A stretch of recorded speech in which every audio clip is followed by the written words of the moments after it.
Anong ginagawa mo dyan, Julia? Ha? Wala. Naglilinis. Bakit? Ano yung nasa bulsa mo? Bakit umbok na umbok? Halatang halata ang hugis. Anong laman yan, ha? Wala nga sabi eh. Bakit bang kulit mo? Hayop ka? Matapos ang lahat ng ginawa namin para sa'yo, pag nanakawan mo pa kami? Pero kung hindi lang sana kayo nagdadamot, hindi naman naaabot sa ganito. Ang bait-bait sa'yo ni Papa, at ang bait ko rin sa'yo. Tapos ganito lang ang gagawin mo sa amin? Wala kang utang na loob. At ako pa talagang walang utang na loob. Baka ikaw, matapos kitang paligayahin sa kama, pagdadamutan mo ko? Anong gusto mo? Ikaw lang lagi ang nakikinabang tapos ako, wala man lamang makukuha? Hoy! Wala nang libre sa panahon ngayon, no? Kung alam ko lang na ganitong ugali mo, hindi na lang sana ako nagkagusto sa'yo. Humanda ka kay Papa pag uwi niya mamaya. Tingnan ko lang kung saan ka pupulutin. Aba, at nanakot pa? Anong gagawin nyo? Ipapadampot nyo ako? Ipapakidnap mo ako at ipapatapon sa malayo? Ganyan na ba kayo mayayaman? Puro pera at impluensya para lang manlamang ng kapwa? Mas masahol pa kayo kaysa sa amin. Bahala ka na nga dyan. Tandaan mong araw na to. Mula ngayon, hindi na kita mahal at hindi na ako magtatrabaho dito sa inyo. Last day ko na to. Quit na ako. I resign. Sabihin mo yan sa papa mo. Taon 2015, Makabebe, Pampanga. Pasado 12:00 ng tanghali na magsimula ang interview ni Julia sa bahay na plano niyang pasukan bilang kasambahay. Halos kalahating oras din siyang naghintay, nakaupo sa isang sofa habang ang magiging amo niyang si Herano na dating seaman at ang uniko iho nitong si Julian ay tahimik na nakaupo sa katapat na sofa. Magandang araw, miss. Sorry kung pinaghintay kita. Pwede ko bang malaman kung anong pangalan mo? Magandang tanghali po, Sir Herano. Ako nga po pala si Julia Di Magiba, 18 years old. Nakatira po ako dun lang sa kabilang barangay. Matagal na pong patay ang father ko. Ang kasama ko na lang ngayon ay ang nanay ko. Dalawa lang po kami dahil wala po akong kapatid. Okay. Ibig sabihin, pwede kang tawagan dito anytime. Oo naman po, sir. Available ako anytime. Ito lang ang magiging work ko, kaya makakaasa kayo na kahit anong oras pwede akong pumunta dito. Ayos, sige. Since stay out ka pa lang naman dito, ang lagi mo lang gagawin ay ang paglilinis, mga gawaing kusina, mga labahan, at yung garden namin. Sa kusina, magliligpit ka lang. Hindi ka naman magluluto rito dahil ako lang lagi ang naghahanda ng pagkain namin. Same din sa paglalaba. Hindi araw-araw may labahin dito. Siguro every weekend lang ang schedule mo sa paglalaba. Bale, ang araw-araw lang talaga na magiging task mo ay paglilinis at pagdidilig sa garden namin. Ayos lang ba yun sa'yo? Naku, wala pong problema, sir. Kayang-kaya ko po lahat yan. Okay, sige. Tanggap ka na. Talaga po? Naku, maraming salamat po, sir. Thank you. Pagkatapos ng interview, pinaghintay siyang muli ng kanyang amo dahil may kukunin lang daw yun sa loob. Sumama na rin ang anak nitong si Albert na mukhang nahihiya pa sa kanya. Ayon sa lalaki, 20 taon pa lamang siya. Halos magkalapit lang ang edad nila ni Julia. Mas matanda lang ito ng 2 taon sa kanya. Higit sa lahat, may kagwapuhan din ang lalaki. Napatayo si Julia sa sofa at nilibot ang buong paligid. Pagkatapos ay napalapit pa siya sa isang salamin at tiningnan ang kanyang sarili. Grabe ka, Julia. Tiba-tiba ka talaga dito. Mukhang mabait at galante pa ang amo na napasukan mo. Tapos, ang gwapo rin ng anak niya. Grabe. Ngayon pa lang, nag-iinit ang katawan ko sa Albert na yon. Sayang nga lang at medyo tahimik pero di bali na. Gagawa na lang ako ng paraan para maging close kami. At kapag naging kami na pagdating ng araw, secure ng life ko. Yayaman na rin ako at magkakajowa pa ako ng gwapo. Ay, ang sarap na magiging buhay mo rito, Julia. Higit sa lahat, kahit maganda yung bahay, hindi rin naman ganun kalakihan. Ang dami rin gamit sa paligid. Mukhang marami-rami ako makukulembat dito Pero syempre, kailangan muna nating magpakitang gilas. Kailangan muna natin magpakabait. At kapag nakakuha na tayo ng tamang tiyempo, dun mo na rin gagawin ang plano mo, Julia. Pagbalik ni Herano, nagulat siya sa iniabot nito sa kanya. Ito nga palang 5,000. Bayad yan sa pagtanggap mo ng trabaho. Bukod pa dyan ang magiging sweldo mo. Ay, seryoso, sir? May ganito talaga? Bakit? Ayaw mo ba? Siyempre gusto ko. Salamat talaga, sir, ha? Totoo nga ang sabi nila, napakabait at napakagalante nyo, grabe. At ang gwapo-gwapo nyo pa, ha? O, tama ng bola. Maraming salamat din. Siguro bukas ka na lang mag-start para makapagpahinga ka rin ngayong araw. Basta every 8 a.m. ang pasok mo, tapos 5 p.m. naman ang labas mo, okay? Okay na, okay. Maraming salamat po ulit, sir.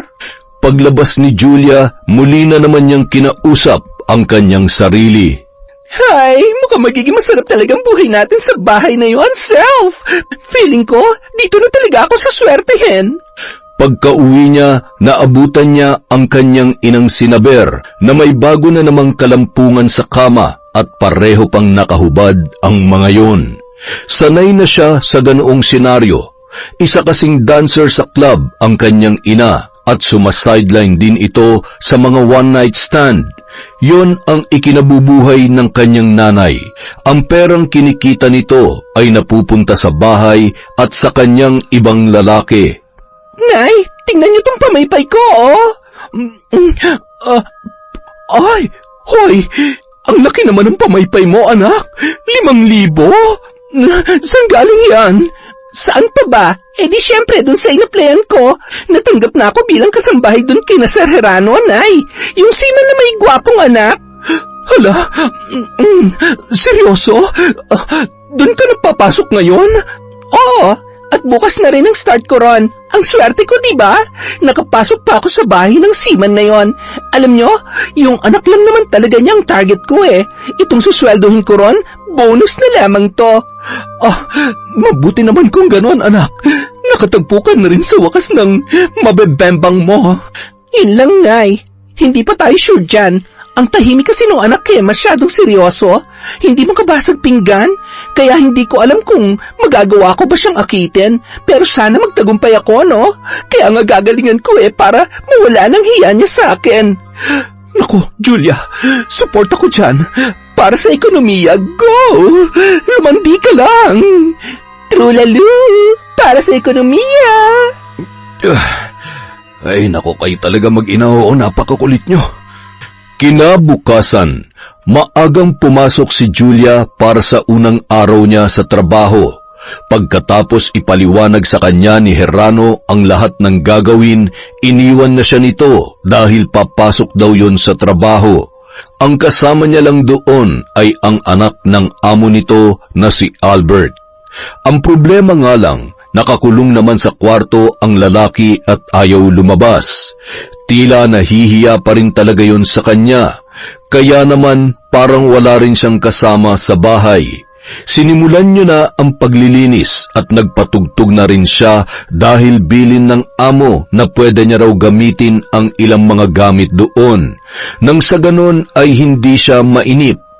Sa paglilinis ng babae, napatingala siya sa isang malaking litrato kung saan makikita si Herano, si Albert at ang pumanaw nitong asawa. Nandoon din ang kanyang lola na nagngangalang Carlota, na ayon sa amo niya ay nasa Australia at doon na nakatira. Umuuwi lang daw yon tuwing Abril para magbakasyon.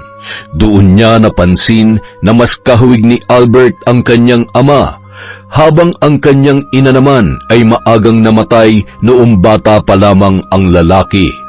Pero ang napansin niya ay ang Lola Carlota nito, na sa unang tingin pa lamang parang may naramdaman na siyang kakaiba, parang may kung ano sa mga mata ng larawan, at ang aura na lumalabas doon ay hindi niya maintindihan. Pagka-uwi niya nung hapon na yun, nagkakwentuhan sila ng kaibigan niyang si Joseph na isang tricycle driver. Nagulat siya sa isang bagay na ikinwento nito sa kanya. Julia, alam mo bang may kwento tungkol sa pamilya nila? Ano namang kwento yon? Na yung nanay daw ni Sir Herano, na lola naman ni Albert ay isang mambabarang. Ano? Baliw ka ba? Ayan ka na naman sa mga kwentong barbero mo eh. Totoo talaga yun, promise. Kahit itanong mo pa sa iba, alam nila na yung lola ni Albert, mambabarang. Sus, si Lola Carlota, yung nasa Australia? Oo, siya nga. Kilala namin siyang lahat dito, no? Hindi mo pa ba yung nakita? Taon-taon naman umuwi yan dito para magbakasyon eh. O ano naman ngayon? Wala naman akong pakialam sa buhay ng mayayaman na yan, no? Ang dami kong pinagkakaabalahan at problema na dapat kong intindihin. Kaya wala akong panahon para sa mga ganyang chismis. Sinasabi ko lang naman para alam mo. Kaya raw hindi na tumitira dito yung matandang yun at bakasyon na lang ang ginagawa. Kasi dati maraming lumalapit sa kanya para magpagamot o di kaya magpabarang.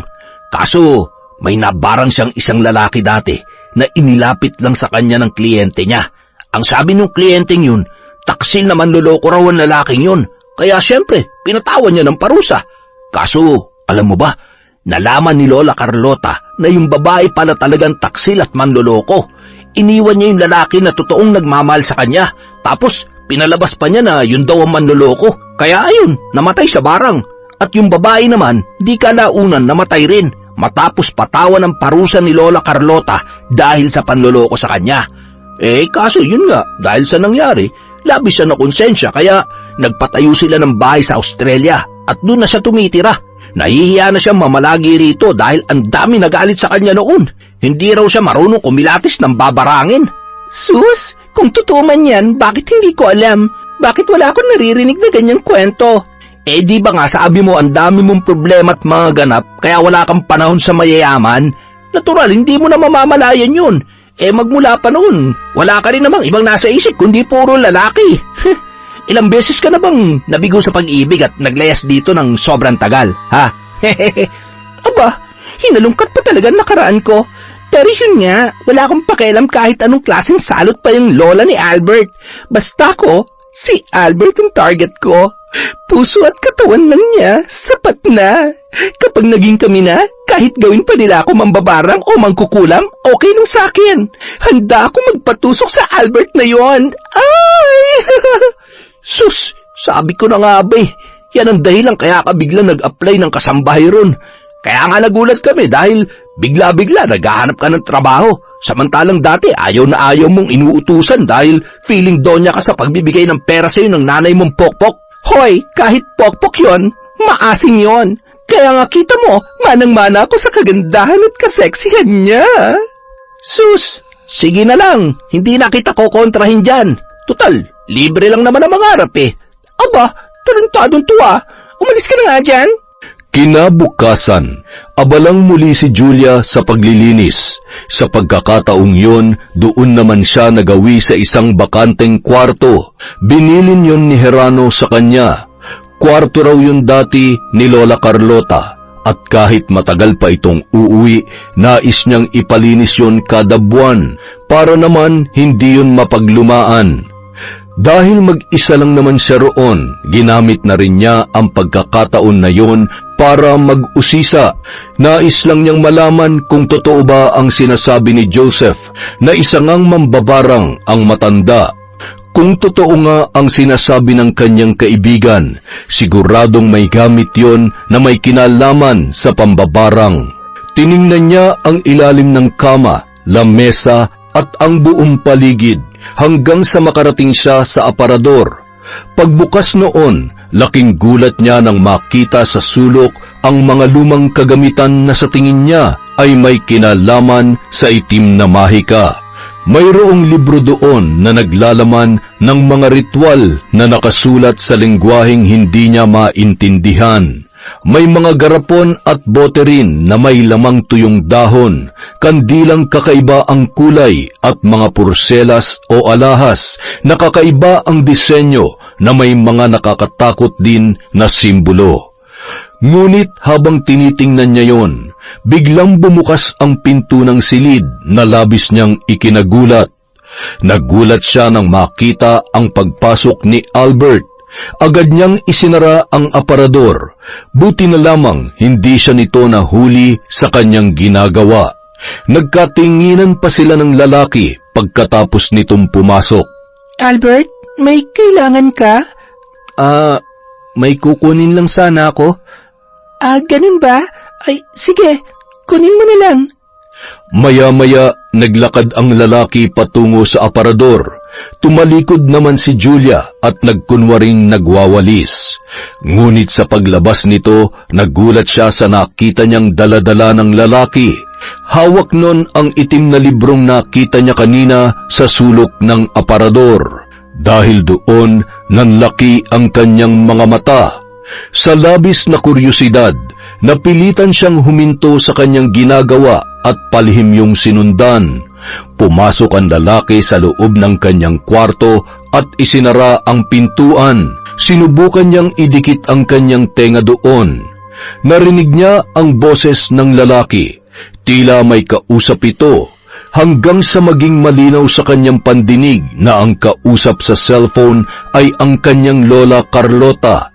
Dinig pa niya ang boses ng matanda dahil naka-loudspeaker ang cellphone ni Albert. Anong page ba nun, Lola? San banda rito? Nasa bandang dulo, Apo. Yung may pentagram na symbol. Kaso, hindi ko naman po maintindihan yung nakasulat, Lola eh. Kapampangan po eh. Pero nababasa mo pa rin naman, hindi ba? Mabibigkas mo pa rin, kaya pwede pa rin yan. Pero, Lola, medyo kinakabahan po ako eh. Akala ko ba ikaw ang may gusto nito? Tinutulungan lang naman kita. Itatago ko na lang po muna to, Lola. Sa susunod ka na lang pag-aaralan. Para kasing hindi pa talaga ako handa ngayon eh. Ay nako, ikaw ang bahala. Ikaw naman na may gusto niyan. Ewan ko ba kung bakit pabago-bago ang isip mo. Narinig ni Julia na naglakad ang lalaki, kaya agad na siyang nagbalik sa kwarto na kanyang nililinis at isinara ang pintuan noon. Mula roon, napasandal siya at napahagod sa kanyang ulo. Ano kaya ang ibig sabihin ng kanyang mga narinig? Nagpapaturo si Albert sa paggamit ng itim na kapangyarihan. Ibig sabihin, nagpapaturo ito na mambarang. At dahil sa kanyang mga narinig, napatunayan na ni Julia sa kanyang sarili na totoo nga ang lahat ng sinabi ni Joseph. Isa nga talagang mambabarang ang matanda at ngayon pati ang apo nito ay tila nais ng turuan gamit ang librong yon. Makalipas ang ilang linggo, naabutan ni Julia ang inang sinaber na umiiyak sa may lamesa. Agad niya itong nilapitan at kinausap. O bakit kayo umiiyak dyan? Nakakasira ng beauty yan, ha? May problema ako, anak. Kayo? Magkakaproblema? Lahat na nga lang na lalaki nasa inyo na. Yun na nga eh. Lahat ng lalaking nagustuhan ko ay nakuha at natikman ko naman. Pero yung lalaki na gustong-gusto kong maging kabiyak at maging parte ng buhay ko, yun pang nagtaboy sa akin ngayon. Ano? Wow, ha? May sakit ka ba? Kailan ka pa natutong magseryoso sa pagmamahal, Nay? Sino ba yung lalaking yan, Aber? Si Ramon. Ha? Si Mang Ramon? As in si Mang Ramon na nagtitinda sa palengke? Ay, Diyos ko! Ano naman ang nagustuhan niyo ron, Nay? Oo, medyo maganda-ganda pa naman ang katawan at itsura niya ngayon kahit nasa 40 plus na siya, pero bakit naman sa kanya pa kayo nahulog at nagkakaganyan? Kasing edad niyo na yun. Ang dami-dami niyong bagets na inuuwi rito. Wala ba kayo napili ron na maging kabiyak ng puso niyo? Kailangan yung pa talagang kaedad nyo? Sa itsura pa lang ni Mang Ramon, parang batag sa hamon ng buhay yun eh. Ano naman ang magagawa ko kung sa kanya talaga tumibok ang puso ko? Minsan wala naman sa edad o katayuan sa buhay yan. Ang puso ang magdidikta kung sinong gugustuhin niya, hindi ang katawang lupa natin. Kaso, may asawa na yung pinili nyo. Di ba asawa yun ni Aling Susan na nasa Canada ngayon? Yun na nga eh. Nung huling nag-usap kami, nakipaghiwalay na siya sa akin. Ang sabi niya, hindi na raw niya kayang lukohin ang asawa niya. Gusto na raw niya magbagong buhay dahil malapit nang umuwi si Susan. At pagka-uwi rito, magsasama na raw sila at lilipat na ng ibang lugar. Diyos ko naman kasi, Nay. Bakit naman kasi sa lahat ng lalaki, doon pa talaga kayo mahuhulog sa may asawa na? Ang swerte nyo nga dahil marami kayong pera lagi at kahit bagets, kayang-kaya nyo makuha. Tapos doon pa talaga kayo magpapakahulog sa matandang may jowa na? Hindi mo talaga maiintindihan. Kasi wala ka pa naman naging seryosong karelasyon sa buhay mo. Puro tikim ka lang din naman sa mga nagiging lalaki mo eh. At iniiwan mo rin kapag pinagsawaan mo na. Ganon din naman ako sa mga lalaki ko. Pero ibang usapan pagdating kay Ramon. Siya talagang itinitubok ng puso kong sugatan. Ay nako, ewan ko sa inyo, Nay. Talaga masasaktan kayo dyan dahil may sarili ng ang pamilya yon. Huwag mo nang ipagpilitan ang sarili mo. Wala kang magagawa. Kailangan mo talagang tanggapin ang pagkatalo dyan. Kailangan mong tanggapin na kabit ka lang. At kapag nagdesisyon na ang lalaki, wala kang magagawa kung sinong pipiliin niya. Dahil anytime, pwede magbago ang isip niya. Higit sa lahat, hindi rin puro fairy tale ang buhay ng mga kabet, no? Minsan dumarating sa point na bumabalik pa rin ang damdamin ng lalaki sa original niyang asawa. Kaya hanggat hindi siya nakikipag-divorce, huwag kang pakasisiguro na ikaw talaga ang pipiliin niya. Grabe anak. Lalo mo naman akong pinapayak sa mga sinasabi mong yan eh. Ganun talaga, Nay. Pero, bakit kasi nagmahal-mahal ka pa? Tapos yun pa napili mo, may asawa? Hindi talaga kita magets dyan. Alam mo kasi anak, sa pag-aasawa, may batas yan. Bawal mga bet o bawal mga bet. Pero pag sinabi, pag nag-comply ka na bawal nga mga bet, pero may ginawa ka sa pinagbabawal nila, inayos mo yung law ng pag-aasawa nyo. At sinabit mo ulit, pwede ka ng mga bet. Ano? Ano raw? Hindi kita maintindihan, Nay. Yan bang epekto ng pagmamahal sa'yo? Nababaliw ka na, Nay. Nagdadrugs ka ba? Naku anak, kahit ako wala rin maintindihan sa sinabi kong yun, pero basta kalimutan mo na lang. Ang sakit-sakit talaga.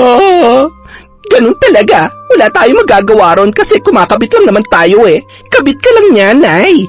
Kumbaga sa isda, sinibad mo yung bingwet. Tapos, maghihintay ka lang kung sino sa inyo ng asawa niya ang hihilahin pa itaas para mapili ng mamimingwet. Ano raw? Anong sinabi mo, anak? Ikaw yata nagda-drugs dyan eh. Hindi ko maintindihan. Nalito na rin tuloy ako. Kalimutan na nga lang natin yon, Nay. Pero ang point ko lang naman, huwag kang umasa na ikaw pa rin ang pipiliin niya sa huli porket nagtaksil siya sa asawa niya. Dahil sa mga ganyang sitwasyon, pwede lang tayong kumapit hanggat pinapakapit tayo. Pero kapag sila na mismo ang bumitaw, wala na tayong magagawa kundi ang mag-move on na lang, Nay. Nakakaiyak, anak. Nakakaiyak yung usapan natin. Wala akong maintindihan. Pero, salamat pa rin sa payo mo. Siguro nga dapat kalimutan ko na siya. Dapat talaga. Ang dami-daming lalaki dyan eh. Marami kang pwedeng ipalit sa kanya. Pagkatapos nilang mag-usap, nagyakapan na lamang ang mag-ina. Isang umaga, nagbilin si Herano na magluto siya ng ulam para kay Albert. Hindi raw ito makapagluluto dahil malayo ang kanyang pupuntahan. May lagnat ang kanyang anak at kailangan nito ng mahihigop na sabaw. Okay lang po ba kung tinolang manok na lang ang lutuin ko? Oo, mas maganda nga yun. At mas gusto rin yun ni Albert. Salamat, Julia, ha? Ikaw na munang bahala sa kanya. Tapos, painumin mo rin siya ng gamot. Nasa ibabaw lang ng ref yung paracetamol na binili ko kagabi.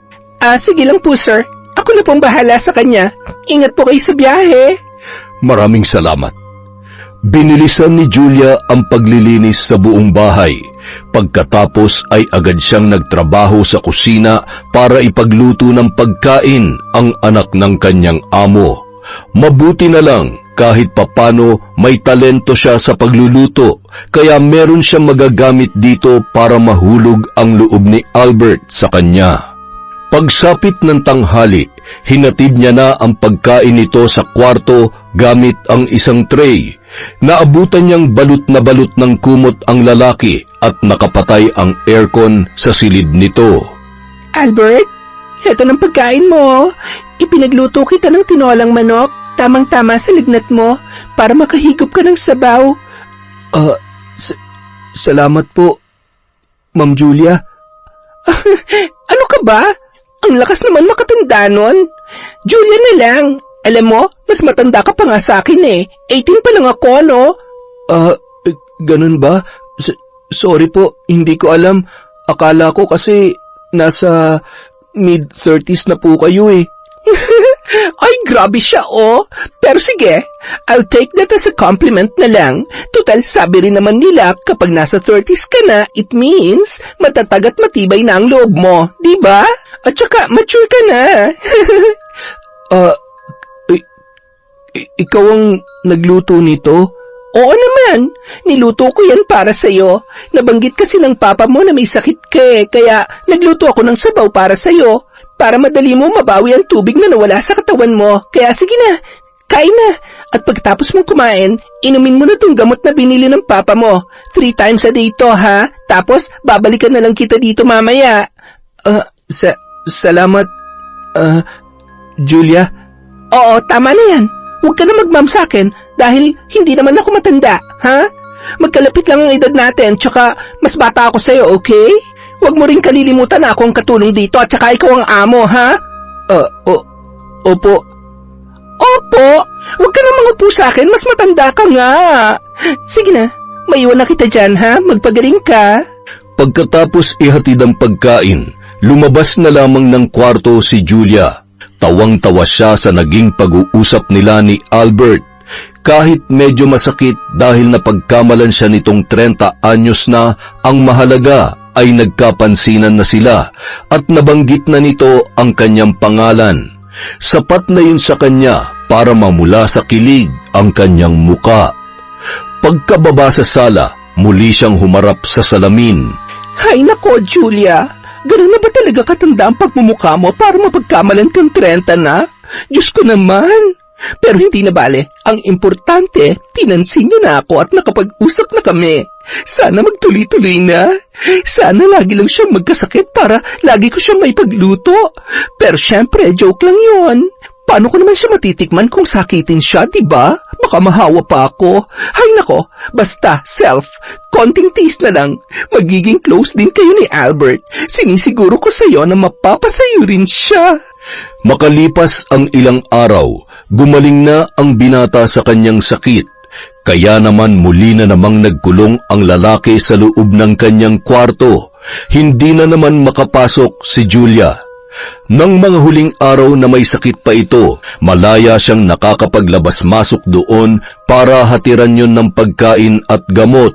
Pero ngayon, hindi niya na alam kung paano pa sila magkakausap muli kung ayaw naman lumabas ng lalaki. Isa pang napansin niya, hindi rin ito lumalabas kahit sa labas mismo ng bahay. Parang wala itong kaibigan. Wala siyang nakikitang kakilala ni Albert na dumadalaw sa kanya. Samantala, nagpaalam si Julia kay Albert kung pwede niyang linisin ang kwarto nito.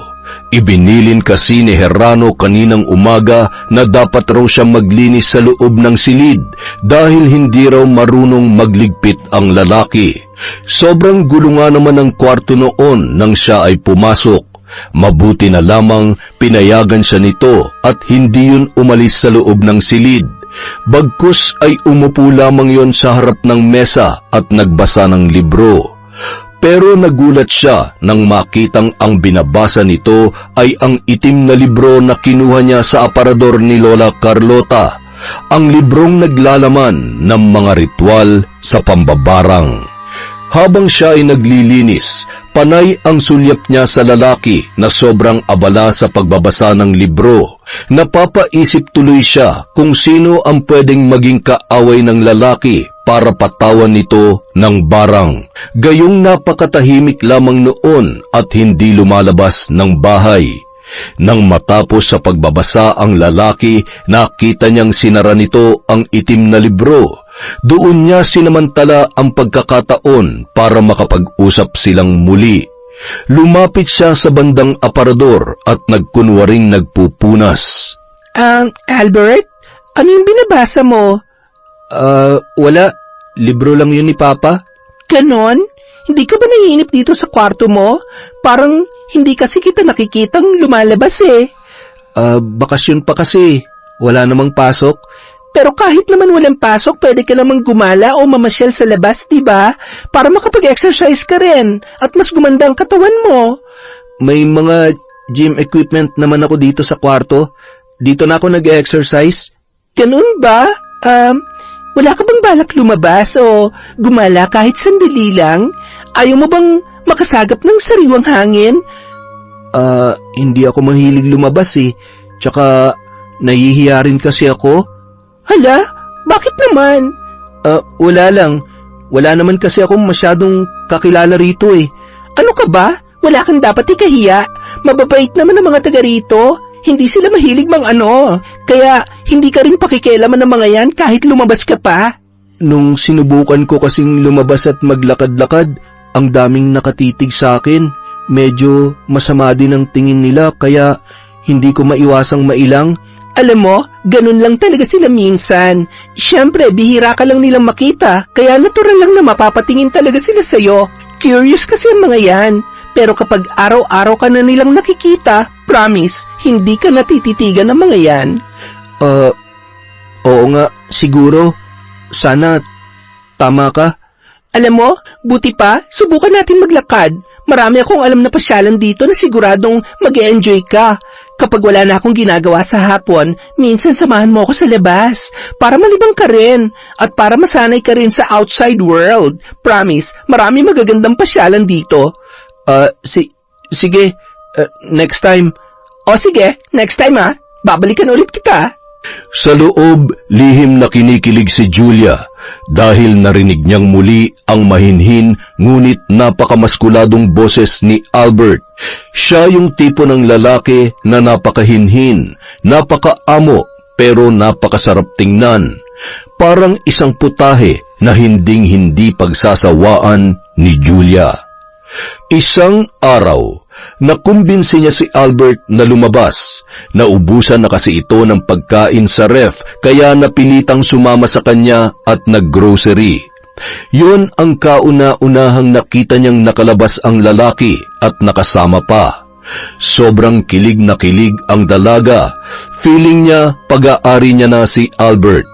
Ang daming napapatingin sa kanya pero lalo niyang pinapatay ang mga ito sa inggit. Pagka-uwi nila sa bahay, sabay silang nagmerienda nang binili niyang ice cream.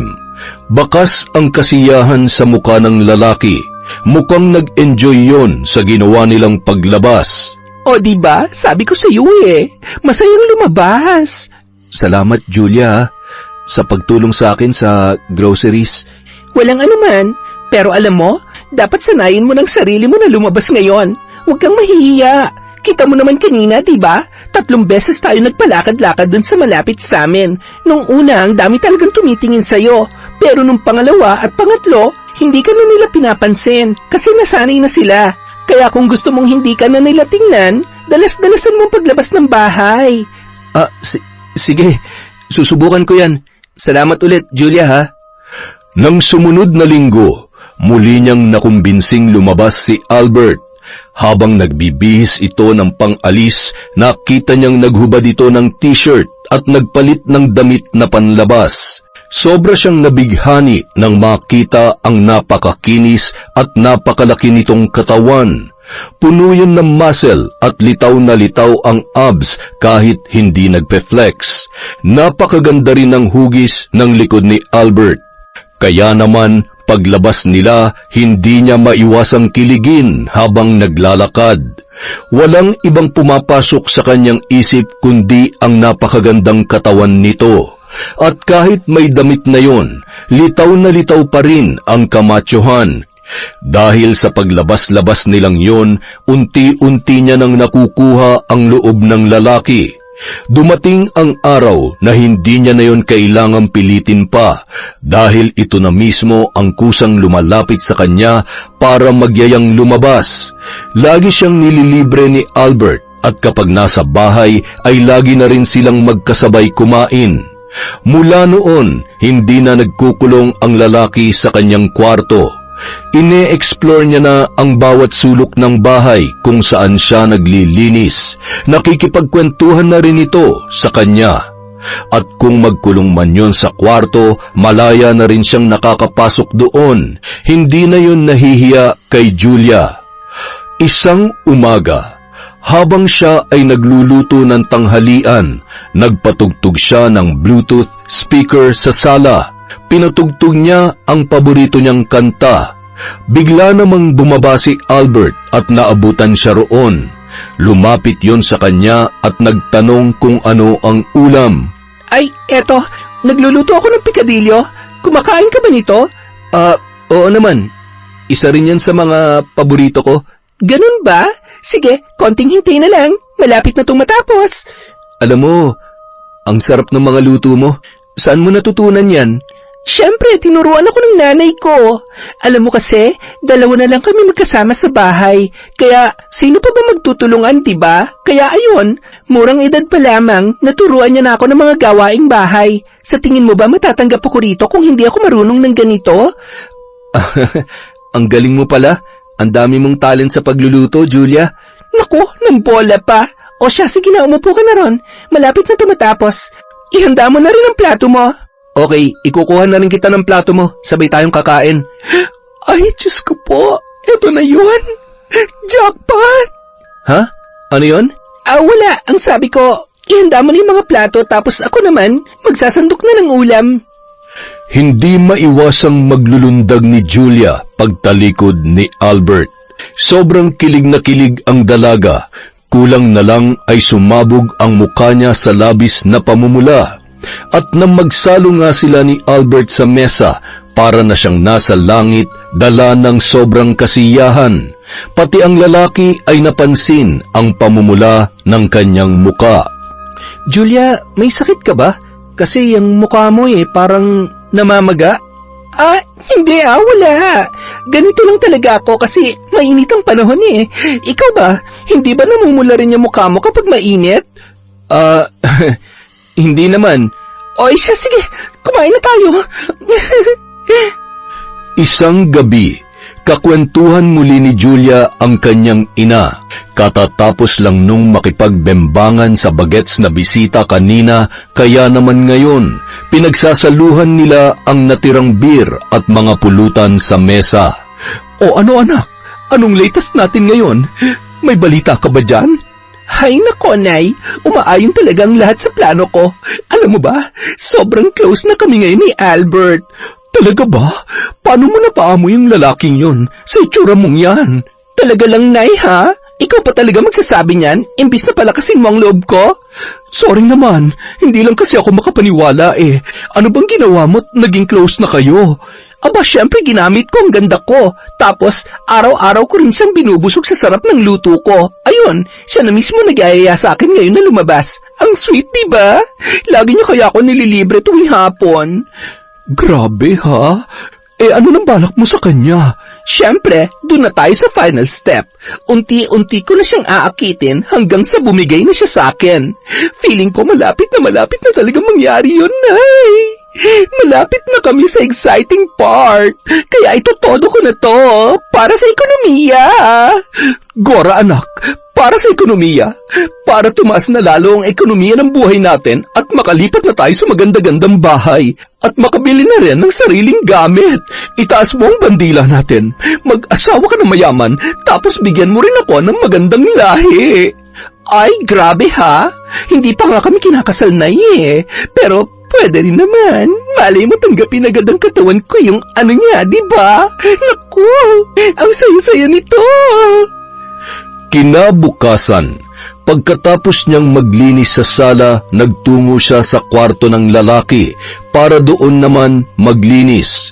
Excited siyang pumasok, ngunit pagbukas niya ng pinto, nagulat siya nang marinig ang tumutugtog na loudspeaker ng lalaki. Walang iba kundi ang paboritong kanta ni Julia. Ngunit ang mas matindi pa roon, nakatopless si Albert kahit malakas ang aircon. Nakita na naman niya ang napakalaki at napakasarap nitong katawan. Albert? Oh, Julia, andyan ka na pala. Maglilinis ka na ba? Oo, sana Busy ka ba? Hindi naman. Sige, dito ka na. Okay ang pinapatugtog mo ha. Hindi ko alam na nakikinig ka rin pala ng mga ganyang kanta. Ang totoo niyan, naging hilig ko lang ang mga kantang ganito dahil sa'yo. Ano? Talaga? Nagustuhan ko kasi yung mga pinapatugtog mo sa sala, kaya ginaya ko na rin. We, seryoso? Oo naman, seryosong seryoso. Nagulat at kinabahan si Julia, lalo na nang makita ang unti-unting paglapit sa kanya ni Albert habang pineflex ang maganda nitong katawan. Siyempre, siya naman ay napaatras kunwari at napasandal sa isang pader. Kunwari ay kabado siya, pero ang totoo ay naglalaway na siya sa susunod na gagawin ng lalaki. Matapos ang kanilang marahas na titigan, lumapit na ito sa kanya at nagdikit na ang kanilang katawan. Hindi niya na mapigilan ang paggapang ng mainit na sandali. Ang pinakamasarap na sandali ng kanyang buhay. Lalong lumakas ang kanyang enerhiya sa katawan nang matikman na ang labi ni Albert. Sa wakas, natupad na rin ang exciting part na matagal niya nang pinagpaplanuhan. Nagbunga na ang lahat ng paghihirap niya para makuha ang loob nito. Naging mainit ang buong maghapong yon para sa kanilang dalawa. Julia, salamat ah. Bakit? Para saan? Dahil sa'yo, nawala na yung hiya ko sa katawan. Binuhay mong pagkalalaki ko na matagal ding nahimbing sa pagkakatulog. Maraming salamat dahil binago mo ko. Naku, wala yon. Basta, kung gusto mo pang lumigaya ulit, nandito lamang ako. Willing ako na pasayahin ka ulit kahit kailan mo gusto. Kahit saan, at kahit sa paanong paraan. Basta, salamat, Julia. I love you. I love you too, Albert. At pagkatapos nga noon, muli na silang naghalikan. Pero hindi na rin sila pwedeng sumagad pa dahil mag-aalas 7 na. Pauwi na ang tatay ni Albert, habang siya naman ay dapat kanina pa nakauwi sa kanilang bahay. Hanggang sa gabi, hindi nawawala ang pamumula ng pisngi ni Julia. Napansin tuloy yon ng kanyang ina. Hoy babae, bakit kanina pa namumula yung mukha mo dyan ha? Anong meron? Nay, nakasampung rounds yata kami kanina ni Albert. Ano ka mo? Talaga? 10 rounds? Oo, Nay. Finally, tataas na talaga ang ekonomiya. Yayaman na tayo. At malalahian na rin tayo ng napakagandang pamilya. Ay! Oh, congratulations, anak. Proud na proud ang mami na bear mo sa'yo. Buti ka pa kinaya niya yun. Samantalang ako sa edad kong ito, hanggang 3 rounds na lang ang kaya ko. Kasi madali na akong hingalin. Naku, Nay, syempre first time namin to. Nabitin pa nga kami eh. Madadagdagan pa sana yun kung hindi lang uuwi ng ganong oras yung tatay niya. So, anong next plan mo, baby girl ko? Syempre, gagamitin kong pagkahumaling niya sa akin para mahuthutan ko siya ng pera. Kaya ngayon pa lang, Nay, maghanap ka na ng maganda-gandang bahay sa malayo. Lilipat na tayo ng lugar. Ang taray! Nagmamadali ng umalis ah! Go, go, go, anak ko! Yes! Para sa ekonomiya! Nang sumunod na mga araw, pinaulanan muna ng lambing ni Julia si Albert habang tuwang-tuwa naman ang lalaki sa kanyang ginagawa. At nang sa tingin niya ay nakuha niya na ang loob nito, doon niya na ginawa ang kanyang binabalak. Albert, may hihilingin lang sana akong pabor kung okay lang sa'yo. Sige lang. Ano ba yon? Alam mo kasi, medyo marami kaming bayarin sa bahay eh. Kaya naman yung unang sweldo ko sa pagtatrabaho ko rito, naubos na agad. At dahil sa susunod na buwan pa yung susunod na sahod ko, pwede bang makahiram kahit magkano lang? Pandagdag lang sana sa mga bayarin namin. Pasensya ka na kung sa'yo na ako nagsabi. Kasi alam mo naman, laging wala yung papa mo, nasa trabaho. Sa kanya ko dapat sinasabi to pero dahil anak ka naman niya, parang amo na rin kita, diba? Kaya sinasabi ko na rin sa'yo to. Pasensya ka na talaga, ha? Ganun ba? Sige, okay lang. Tutal, sobrang pinasaya mo naman ako. Kaya, eto. Nakita niyang dumukot ang lalaki sa pitaka nito. Maya-maya, binigyan siya ng 3,000 piso na labis naman niyang ikinatuwa. Wow, grabe! Salamat ha! Grabe talaga! Sobrang nakakahiya pero kung hindi lang ako nangangailangan, hindi ko naman gagawin to Ano ka ba? Okay lang yan. Hindi ka naman naiba sa akin Dahil sa'yo, nagbago na ang tingin ko sa mundo. Hindi na boring ang buhay. Kaya, deserve mo matulungan, Julia. Salamat talaga, Bebe. Ay, Albert. Salamat talaga, friend. Love na talaga as a friend. I love you too, as a special someone in my life. Ay! Ano yon? Ano sabi mo? Totoo ba yung narinig ko? Oo, totoo yun. Special ka na sa buhay ko, Julia. Kaya huwag ka na mahihiya magsabi sa akin, ha? Gagawin kong lahat para matulungan ka. Ay, Diyos ko po! Jackpot! Ha? Ano yun? Ay, wala. Ang ibig kong sabihin, the best ka talaga. Sabi ko naman sa iyo hindi ka dapat mahiya at matakot sa tao dahil nasa mga katulad ko ang tunay na kaligayahan.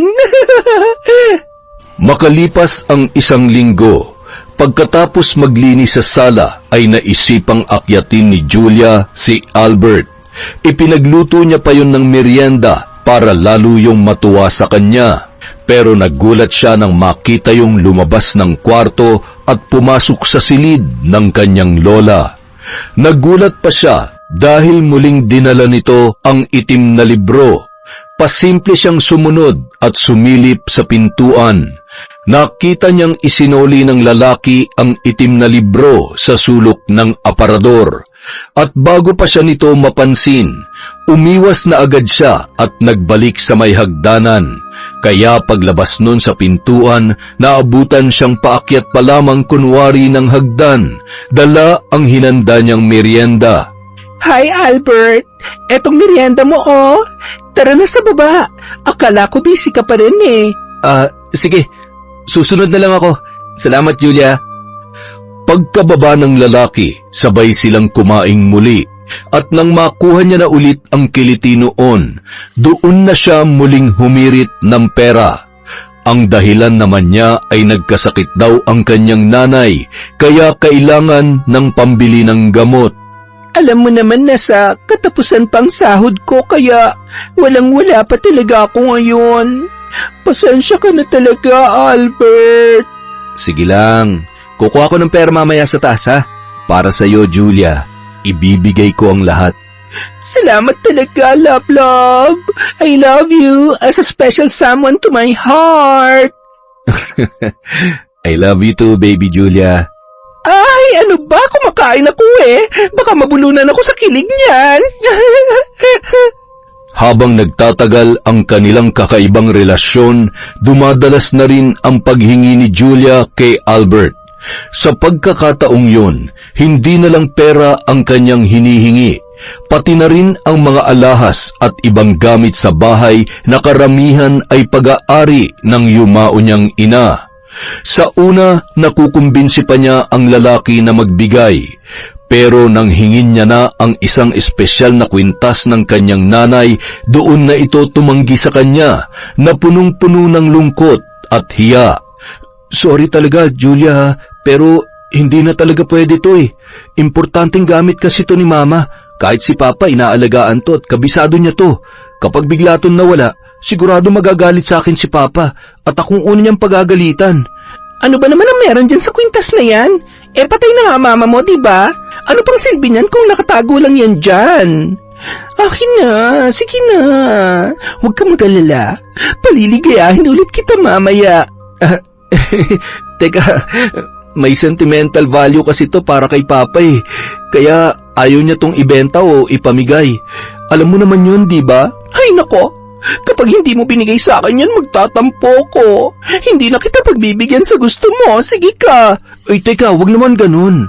Yun na nga lang ang kaligayahan ko eh. Eh bakit pinagdadamutan mo ako? Parang hindi mo na ako gusto niyan eh.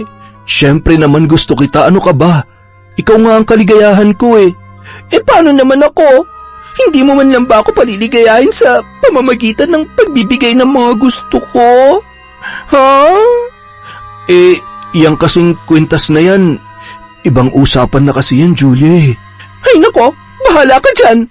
Para lalong ma-pressure ang lalaki, ay iniwan niya na yon sa kwarto at nagbalik na siya sa sala.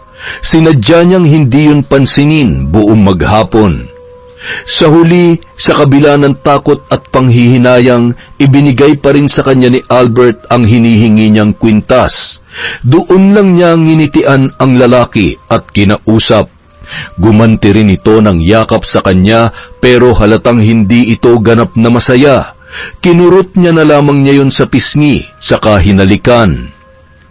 Makalipas ang isang buwan, mas lalo pang tumindi ang paghingi ni Julia ng kung ano-ano kay Albert. Umabot pa sa punto na pati iniingatang kayamanan ng kanyang ama ay hinihingi na ng dalaga. Doon na sila nagsimulang magtalo ni Albert. Nako, yan ang talagang hindi na pwede. Kay Papa yan. Bilang niya lahat yan. Kapag nagkulang yan kahit isa, hindi naman ikaw mapapagalitan eh. Ako, dahil lahat ng hilingin mo, binibigay ko sa'yo. Pero wag naman yan. Ay nako, sa sobrang dami niyan, imposibleng kabisado pa niya lahat yan. Kita mo naman oh, napakarami niyan. Hindi niya yun mapapansin kung kukuha ka lang ng isang piraso. Hindi mo naiintindihan kasi hindi ka katulad namin. Anong hindi nyo katulad? Na mayaman? Samantalang ako galing lang sa hirap? Kaya hindi ako makarelate sa mga pinagsasasabi mo? Ganun ba? Hindi naman sa ganun. Kaya lang, ay nako, kung hindi mo lang din ako bibigyan ng kahit isa nito, pasensyahan na lang tayo. Buti pa kalimutan mo ng special summon mo ako. Hindi mo na makukuha ang gusto mo sa akin. Bago pa ito makapagsalita, ay tinalikuran niya na ang lalaki. Gaya ng dating gawi, maghapon muli siyang nagtampo at nagbabaka sakaling lumambot din ang puso ni Albert. Pero hanggang sa oras ng kanyang pag-uwi ay hindi pa rin noon ibinigay ang kanyang gusto. Kaya naman umuwi na lamang siya na nagdadabog. Oh, bakit parang Biyernes Santo yata yung mukha mo dyan? Ano nangyari? Ay nako, hindi na ako mahal ni Albert, Nay. Marunong na siyang tumanggi ngayon sa akin. Sus, ano na naman ba kasi ang pinag-awayan nyo? Eh kasi merong maliit na ginto doon yung papa niya. Hinihingi ko, ang dami kaya noon. Hindi naman yun mapapansin ng papa niya kung magkukulang ng isa eh. Tapos, hindi niya ako kinausap maghapon. Alam niyo, Nay, may secret door pala doon at nung buksan ko, hay nako, tambak ang mga alahas ng papa niya. Ang daming ginto.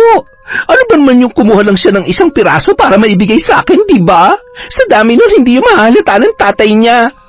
Ay, grabe, talaga? Merong kwarto na puro ginto at alahas? Naku, kung makakakuha ka lang ng isa ron, anak, baka isang mansyon nang may patayo natin. O di kaya isang sasakyan ang pwede nating mabili. Yan na nga, Nay. Para isang piraso lang pinagdadamot niya pa sa akin.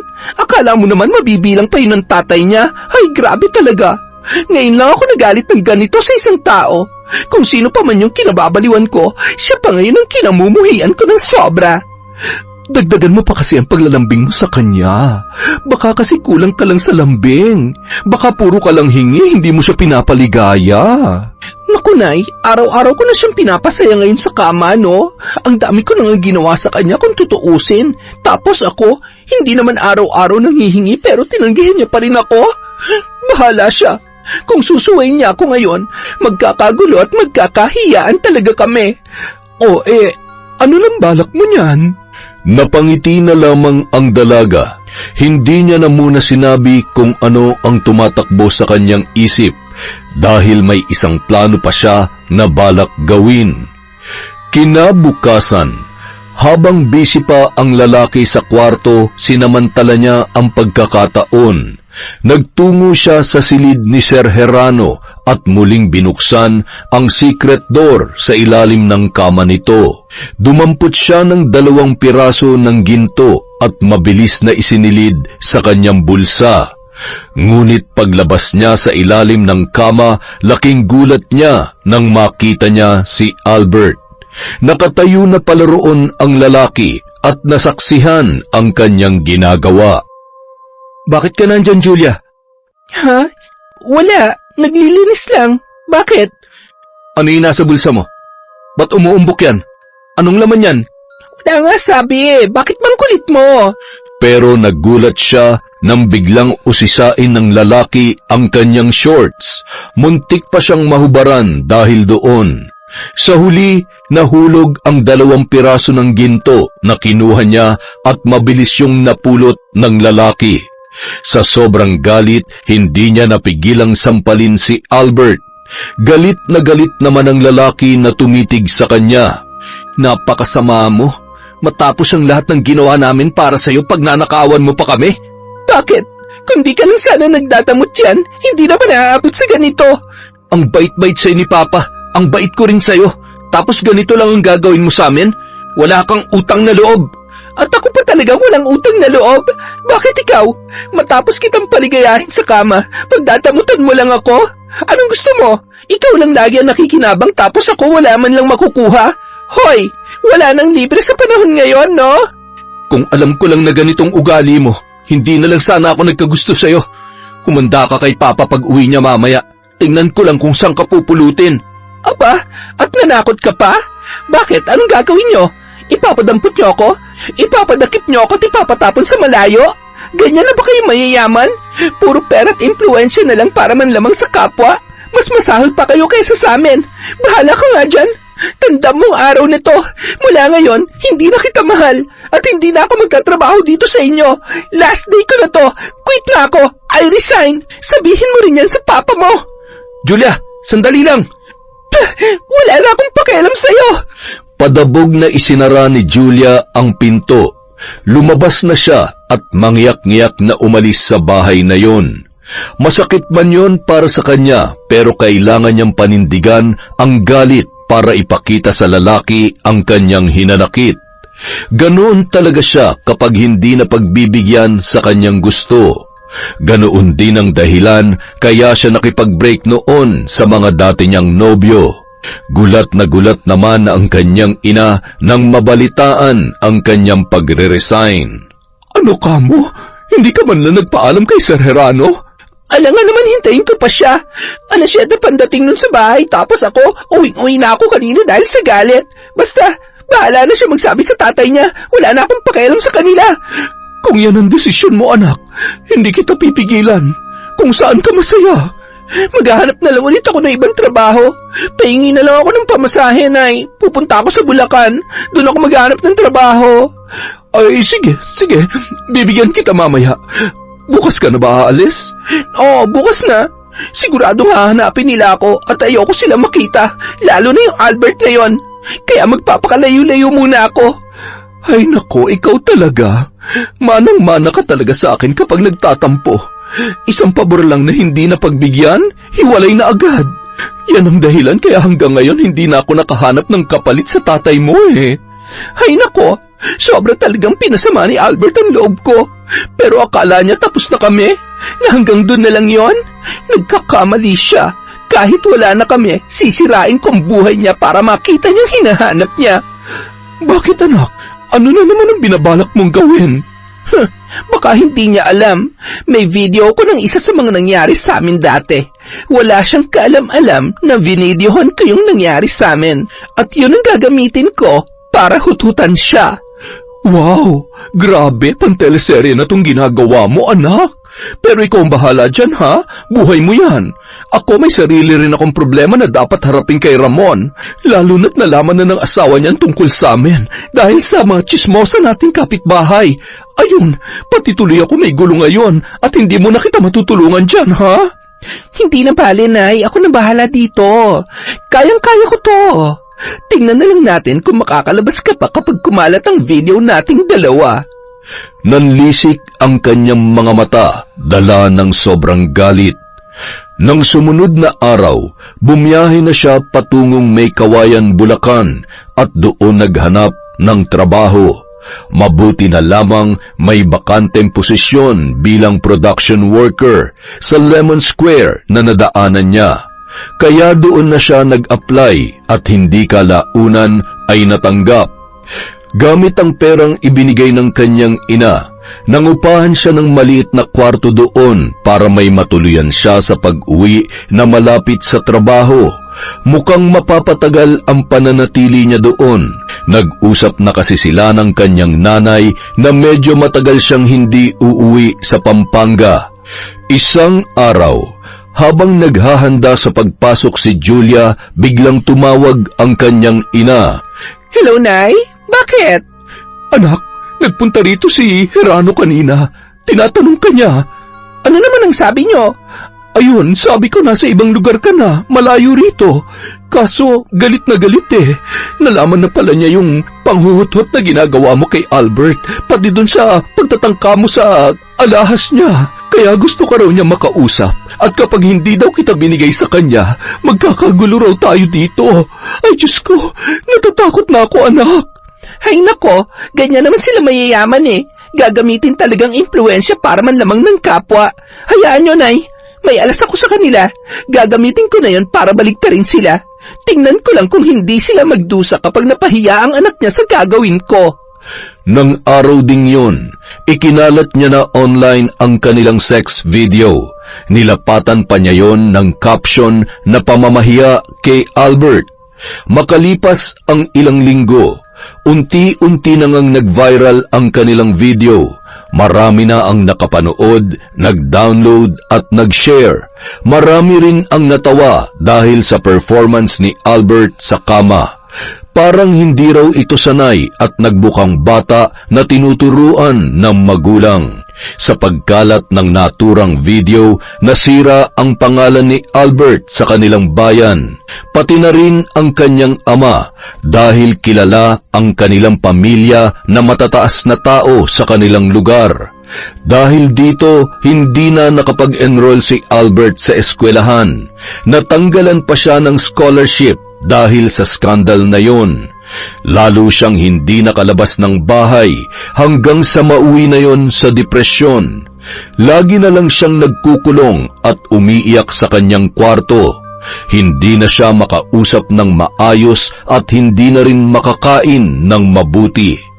Si Julia naman, kampanteng-kampante lamang dahil sanay na siya sa mga ganoong kalaswaan at tinakpan niya pa ang kanyang muka. Awang-awa ang ama ni Albert sa kanya. Kinabukasan, tumawag si Herano sa kanyang inang si Carlota. Nag-usap sila sa Skype via video call. Nay, maganda kayo. May papabarang po ako sa inyo. Bakit, anak? Teka, biglaan naman yata yan. Ano ba ang problema? Hindi niyo pa po ba alam? May nanloko po sa apo ninyo. May babaeng nanloko sa kanya.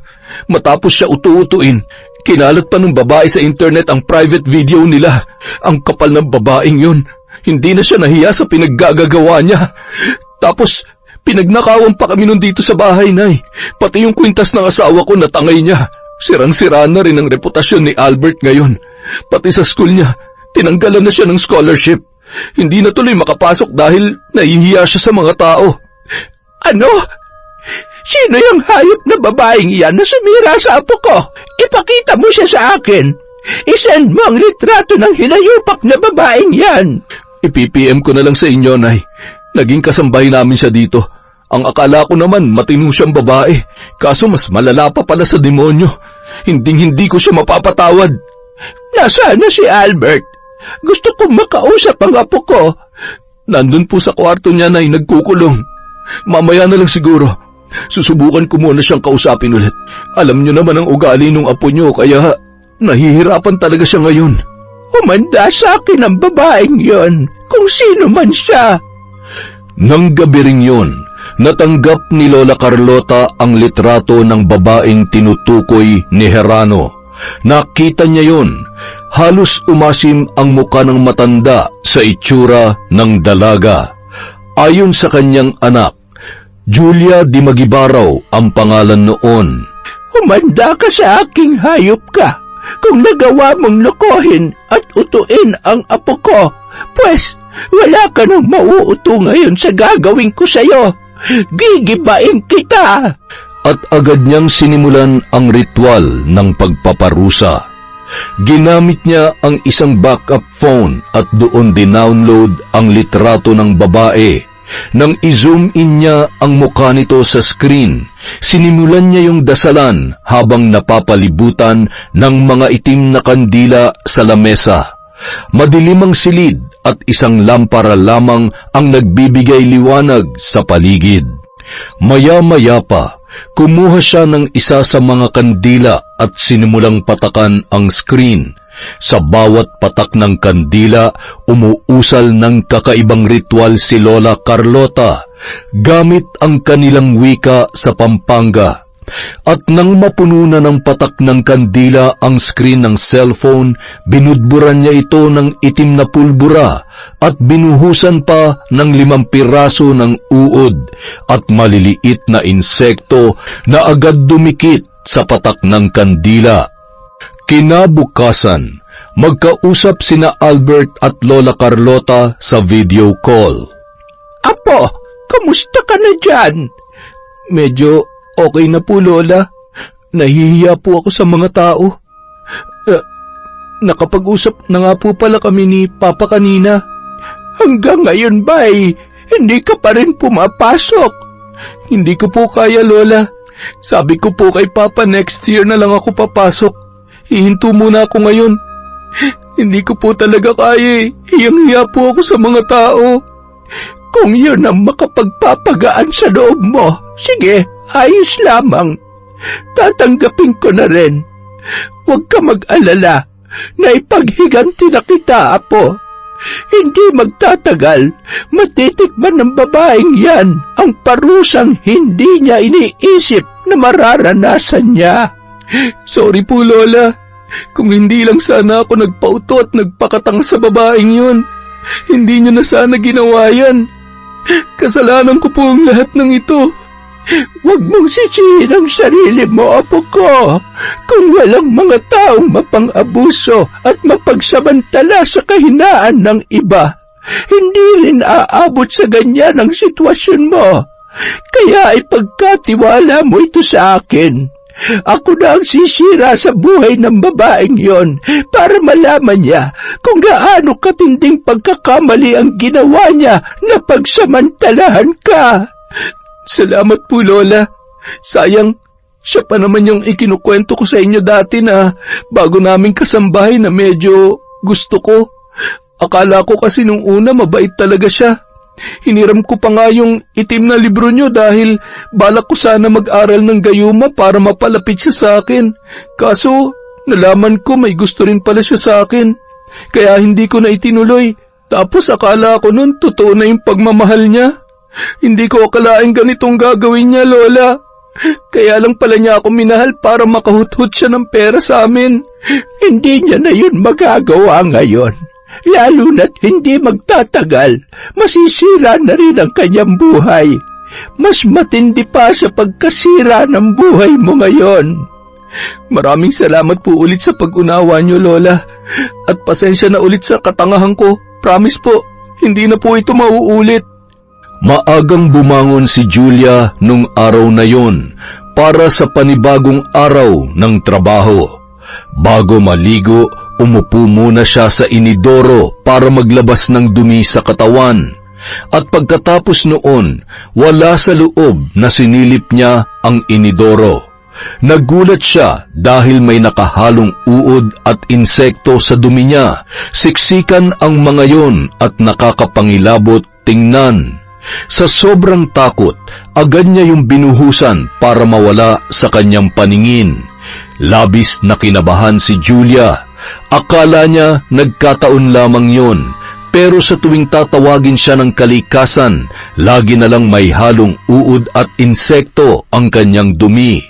Hindi na yun nawala at lalo pang dumarami. Akala ni Julia wala nang mas lalala pa roon, subalit sa pagdaan ng mga araw may kapansin-pansin siyang nakita sa kanyang muka. Mula sa ilalim parang kumukulubot ang kanyang balat at nanunuyot, pumuputi at nagiging buhaghag ang kanyang buhok, at parang medyo tumatabingi ang kanyang likod. Naramdaman niya rin na siya ay parang nagiging kuba.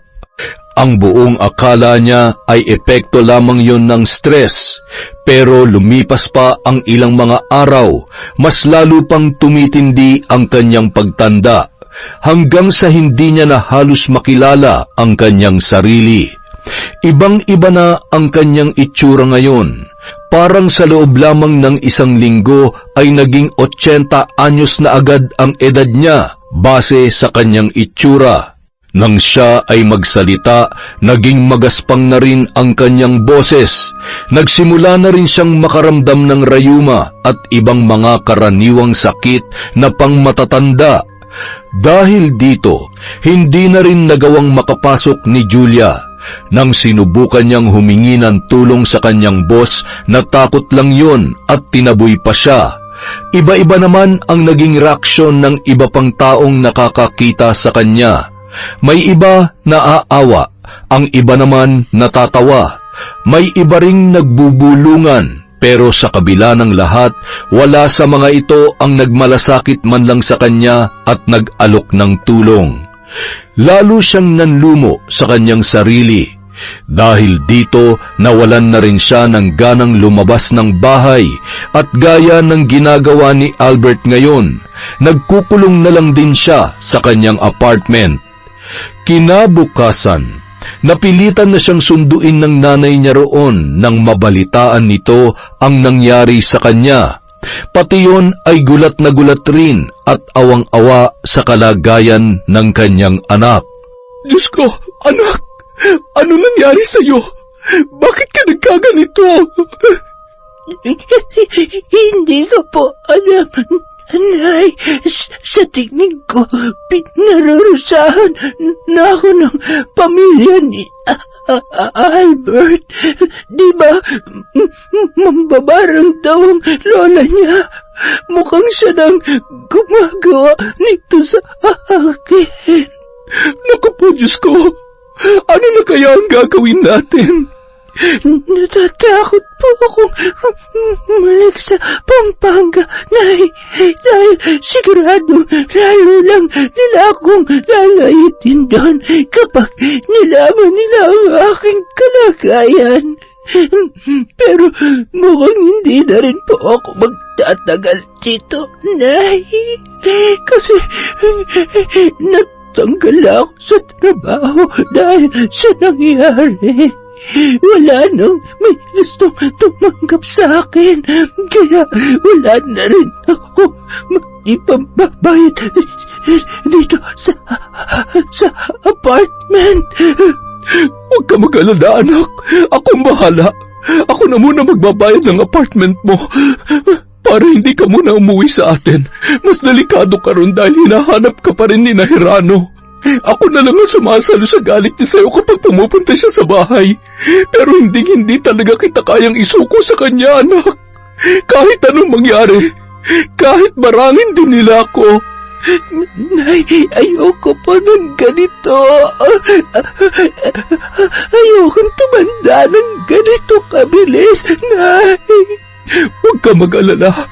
Gagawa tayo ng paraan. Hahanap ako ng pwedeng makagamot sa'yo. Basta dito ka lang muna, ha? Pasensya pa na po, Nay. Sorry po sa lahat ng nagawa ko. Pati ako nagsisisi na rin sa lahat ng mga ginawa ko sa buhay ko, anak. Sa tingin ko, ito na ang karma nating dalawa. At ikaw ang mas naapektuhan. Hindi ko ito matatanggap.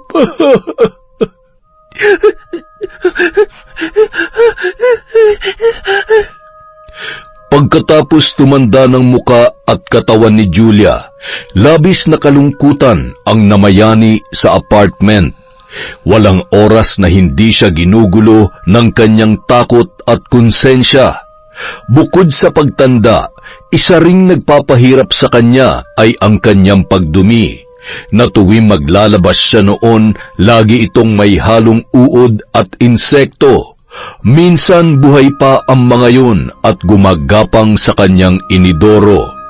Sobrang baho rin ng amoy na inilalabas ng mga ito at madalas ay natutumba na siya sa loob ng banyo dahil sa pagkahilo.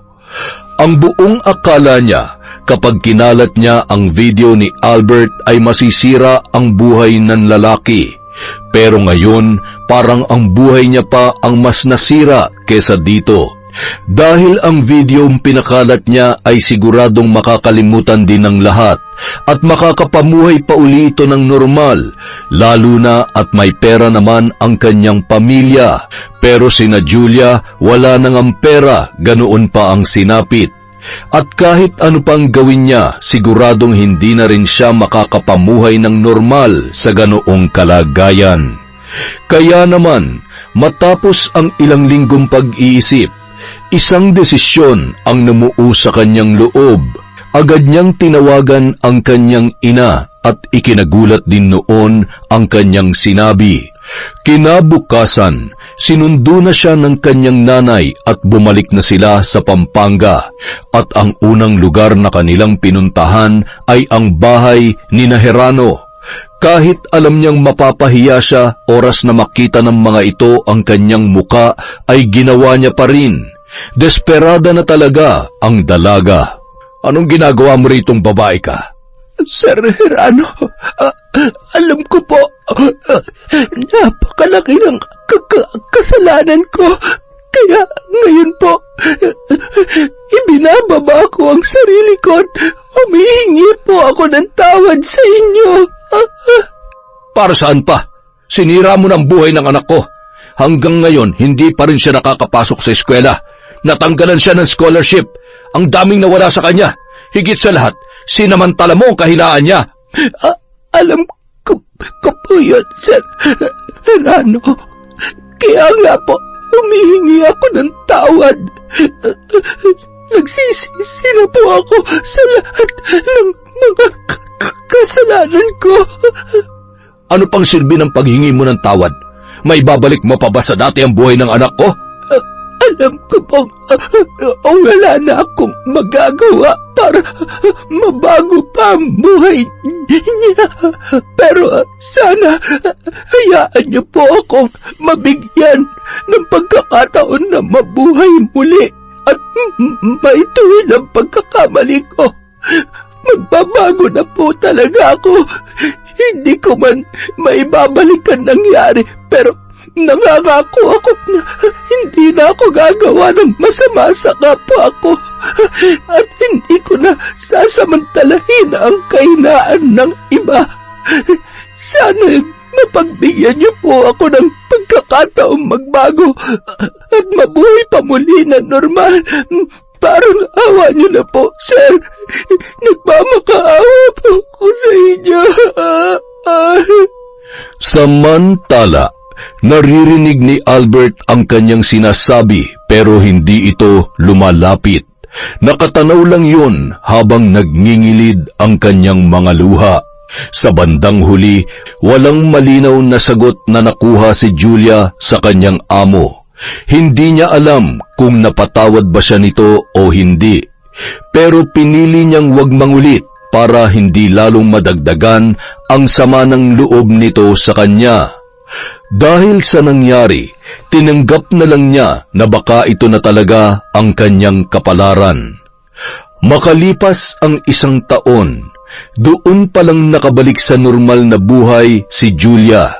Bumata ng muli ang kanyang muka at naging normal na ang paglabas ng dumi sa kanyang katawan. Gaya ng kanyang pangako sa sarili, binago na niya ang kanyang buhay. Hindi na siya ang dating Juliang malandi at mapagsamantala sa mga tao. Pati ang nanay niya ay nagpalit na rin ng trabaho. Isa na itong tindera ngayon sa palengke. Siya naman isang cashier sa maliit na grocery store sa kanilang lugar. Ginawa niya ang lahat para makapagdulot ng mabuti sa kapwa. Hindi niya sinayang ang pagkakataon na ibinigay sa kanya. Mukhang inabot ng 1 taon bago siya napatawad ng pamilya ni Albert at doon palang binawi ang sumpa sa kanya. Ang mahalaga, wala na ang sumpa ng barang kay Julia at makakapagsimula ng muli ng bagong buhay. Si Albert naman, nakabalik na sa eskwelahan at nanumbalik na rin ang tiwala niya sa kanyang sarili matapos lumiban sa buong school year dahil sa nangyaring eskandalo. Lahat sila ngayon ay naging mapayapa na ang kanya-kanyang buhay. Yun! Iba talaga ang karma. Kaya kayo dyan, mga entengero, dapat mabait lang tayo. Huwag masyadong ambisyoso. Makontento sa kung anong meron tayo, maging masaya sa lahat ng bagay na nasa paligid natin. Ang dami ko na namang sinasabi. Maraming salamat po ulit sa walang sawang pagsuporta sa Kwentong Enteng. Kung nasan man po kayo ngayon, mag-iingat kayo. Ang pinakamahalaga sa lahat, alagaan natin ang mga sarili natin. Huwag po nating pababayaan emotionally, spiritually, at kung ano-ano pang lililili dyan. Maraming salamat po ulit sa walang sawang pagsuporta sa Kwentong Enteng. Ay, teka! Meron nga po pala tayong shoutout, munti ko na makalimutan. Hello! Simulan po natin kay Manny Maniego. Hello po sa inyo, sir. Shoutout kay Diaries Yuki, kay Mercedita Balana Reyes, kay Bru. Ingat po kayo dyan sa SG lagi, ma'am. Hi kay Elizabeth Sune, kay Vicky Abut, kay Robert Crimen. Happy birthday po kay Isabel Ketunuti from Roslyn Jimenez. Muntik na akong mahirapan dun ah. Hi po kay Leonora Consensino. Shout out kay Meng Paraton, kay Marie, kay Michael Del Rosario, kay Billy Ray, Jenny May Buendia at kay Ray Buendia. From Lucy Buendia, isama na po natin si Ellie Buendia. Shout out din po kay Frederick Ganagana, kay Margie Gianga, kay Miguel Sandra Maria from Germany. Hello po kay Kimpoy Feliciano. Sir, maraming salamat sa pag-correct sa atin. Hi kay Gemma, kay Charson Tamidles, kay Pretty Mix Yasmin. Hello kay Analia Villega, kay Doris Estander, kay Filipinas Nicolas. Filipina lang pala. Labo nun isa pa. Hi kay Filipina Nicolas, kay Prince Jose. Hi din po kay Monica Nieves, kay Catherine Fantinalgo, kay Chris Alcantara, kay Janet Cisneros. Hi kay Joe, kay Christine, kay Glory Dordas from Patrick Dordas. Hi din po kay Charlene Gumansing. Hello kay Inday Besel TV. Hi po kay Ate Aya, kay Merly Fatalia, kay Judilyn Martin, kay Ami Bug, kay Miss Maura. Hello po kay Elizabeth Maramot, kay Christine Olasiman, at syempre kay Ma'am Honey Austria. Sa mga hindi po nabanggit, marami pa po tayong video na darating. Maraming salamat po ulit mula sa Kwentong Enteng.